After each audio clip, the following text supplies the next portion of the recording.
이번 시간에 우리 참조 무결성의 강화 규칙에 대해서 같이 한번 살펴보도록 하겠습니다. 우리 참조 무결성 강화 규칙 같은 경우에는 설명들을 쭉쭉 써놓고 이제 틀린 거 찾아라 그런 식으로 이제 문제가 나오거든요. 해서 이곳에 있는 이런 강화 규칙들은 전부 다 이제 외우려고 하지 마세요. 많다 보니까 외우기도 힘들어요. 힘드니까 이런 것들을 잘 읽어보시고 정확하게 여러분들이 이해를 하고 계셔야 돼요. 자, 지금 여기 테이블이 두 개 나왔죠? 학생 테이블이라는 테이블이 있고요. 그리고 이제 수강 테이블이 있고 이렇게 이제 두 개 테이블이 있는데 그때 이제 학생 테이블이 이제 기본 테이블 그리고 수강 테이블이 이제 관련된 테이블이요. 관계 테이블. 그렇게 이제 두 개 테이블이 있을 때 기본 테이블의 기본키 필드에 존재하지 않는 그런 데이터는 관계가 설정된 그 테이블에 외래키 필드 값으로 입력할 수 없다라고 했습니다. 이게 무슨 말이냐? 지금 학생 테이블이 이제 기본 테이블이라고 그랬죠. 그러면 그때 이제 학생 번호가 이제 기본 키로 그렇게 이제 설정이 돼 있을 거고 그때 수강이라는 테이블의 이 학생 번호는 이제 외래키가 됩니다. 그렇게 해서 서로 이제 학생 번호라는 걸로 이제 관계 설정을 해서 이제 참조 무결성을 이제 유지해라. 그렇게 이제 관계 설정을 하고 나면 우리 기본 테이블, 기본 키에 보게 되면 1, 2, 3, 4, 5, 6이 있습니다. 그때 이 학생 번호, 관계 테이블에 이 학생 번호는 1번부터 시작해서 6번까지만 데이터를 입력할 수 있다. 그 얘기예요. 이곳에 내가 7번을 쓰고 싶어요. 못 써요. 왜? 학생 번호로 서로 연결시켜 놨는데 우리 기본에 있는 테이블에 우리 학생 번호가 1번부터 6번까지만 있기 때문에 그 안에서 그 중에서 이제 우리가 골라서 이제 입력을 해야 돼요. 7번이다, 8번이다 그런 것들은 없기 때문에 입력을 할 수가 없습니다. 그리고 기본 테이블과 관계가 설정된 그 테이블에 일치하는 그런 레코드가 존재할 때는 기본 테이블에서 레코드를 삭제할 수 없다라고 했습니다. 이게 무슨 말이냐? 지금 학생 테이블이 있고 수강 테이블이 있고 이렇게 이제 두 가지가 있을 때 이 수강 테이블에 봤을 때 학생 번호가 지금 1번 쓰고 있죠. 2번도 쓰고 있죠. 3번도 쓰고 있습니다. 그때 요 1, 2, 3번은 삭제할 수 없다. 그 얘기예요. 해서 아무리 기본 키로 설정된 그런 필드들에도 이 데이터를 다른 테이블에서 쓰고 있을 때는 이런 데이터는 우리가 삭제할 수 있다 없다? 없다. 근데 4번이 됐든 5번이 됐든 6번이 됐든 이런 것들은 삭제할 수 있다 없다? 있다. 왜? 수강 테이블에서 안 쓰고 있잖아요. 4, 5, 6은. 그래서 우리 학생 테이블에 1, 2, 3번, 1, 2, 3번은 수강 테이블에서 사용을 하고 있기 때문에 참조하고 있기 때문에 삭제할 수가 없습니다.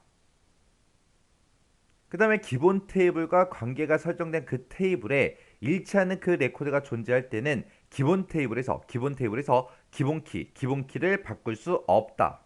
이게 무슨 말이냐? 우리 학생 테이블에 학생 번호가 1, 2, 3, 4, 5, 6이 있고요. 수강 테이블에서는 지금 1, 2, 3번, 1번하고 2번하고 3번을 지금 사용하고 있습니다. 그때 이 학생 테이블에서 1번, 2번, 3번 이 필드의 값은 이제 변경을 시킬 수가 없다라는 그 얘기요. 4, 5, 6번은 지금 수강 테이블에서 안 쓰고 있죠. 참조를 하고 있지 않기 때문에 이 4, 5, 6번은 우리가 이제 변경도 시킬 수 있어요. 그래서 아까 좀 전에 봤던 거랑 똑같죠. 아까는 이제 삭제를 할 수 없다 그랬는데 이번엔 바꿀 수도 없대요. 그래서 이렇게 다른 테이블에서 관계된 그 테이블에서 참조하고 있는 그런 레코드는 우리가 이제 바꿀 수도 없고 삭제도 못 시킵니다. 그 다음에 기본 테이블의 기본키 필드 값이 바뀌면 관계가 설정된 그 테이블에 관련 필드 값이 자동으로 이제 수정이 되도록 그렇게 이제 설정할 수 있다. 우리 관계 설정하는 곳에 보게 되면 관련 필드 모드 업데이트라는 게 있죠. 그게 있기 때문에 지금 우리 학생 테이블에서 학생 번호가 지금 1, 2, 3, 4, 5, 6이 있고 학생 번호가 이제 1번하고 2번하고 3번 요 데이터를 이제 수강 테이블에서 참조하고 있습니다. 그때 우리 기본 테이블에서 1번 있죠. 1번. 학생 번호 1번을 내가 만약에 7번으로 바꿨어요. 그러면 수강 테이블의 학생 번호 그것도 전부 다 1번이 이제 7번으로 그렇게 이제 변경되게 설정할 수 있다고요. 그게 이제 우리 관계 편집 창에서 관련 필드 모드 업데이트에 해당하는 그 내용입니다. 그 다음 기본 테이블에서 우리 레코드를 이제 삭제를 하게 되면 관계가 설정된 그 테이블에 관련된 레코드 있죠. 그런 게 이제 자동으로 삭제되도록 설정할 수 있다.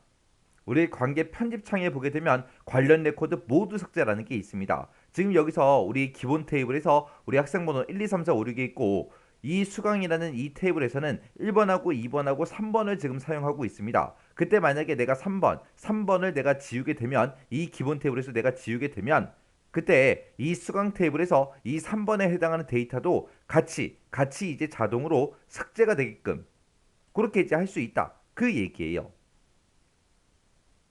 그래서 우리 참조 무결성 강화 규칙에 보게 되면 지금처럼 이렇게 이제 5가지를 우리가 했어요.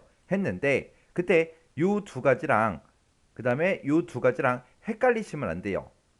기본 테이블과 이제 관계가 설정된 그 테이블에서 일치하는 그 레코드가 존재할 때는 기본 테이블에서 레코드를 이제 삭제할 수 없다라 그랬고요. 그리고 일치하는 레코드가 존재할 때는 기본 테이블에서 우리 기본 키를 바꿀 수 없다라고 했습니다. 근데 그 밑에 두 개에서는 기본 키의 우리 필드 값이 바뀌면 기본 키의 필드 값이 바뀌거나 아니면 기본 테이블에서 우리가 레코드를 삭제를 했을 때 관계가 설정된 그 테이블에 관련 필드 값이 관계가 설정된 그 테이블에 관련된 레코드 있죠. 자동으로 이제 수정이 되도록 자동으로 이제 삭제가 되도록 그렇게 이제 설정을 할 수 있다는 거예요. 설정을. 원래 기본값은 관계가 설정된 그 테이블에 일치하는 그 레코드가 존재할 때 기본 테이블에 들어있는 그런 레코드는 우리가 이제 삭제도 못하고 그리고 기본 키 값을 우리가 이제 바꿀 수도 없습니다. 바꿀 수도 없지만 기본 키의 필드 값이 바뀌었을 때 그리고 레코드가 이제 삭제가 됐을 때 자동으로 이제 수정이 되게 하거나 자동으로 이제 삭제되도록 그렇게 이제 설정할 수 있다는 거예요. 설정할 수 있다는 거. 요 두 개랑 여러분들 헷갈리시면 안 돼요. 그래서 우리 관계 설정하는 그 창을 보게 되면 항상 참조 무결성 유지라는 것도 있죠. 근데 그 아래쪽에 보게 되면 관련 필드 모두 업데이트, 관련 레코드 모두 삭제 이런 게 있기 때문에 우리가 이제 설정을 해줄 수 있다는 겁니다. 그래서 참조 무결성 강화 규칙은 시험 문제에 이제 자주 나오는 그런 내용이기 때문에 이 내용들을 정확하게 이해하고 그리고 지나가시기 바랍니다.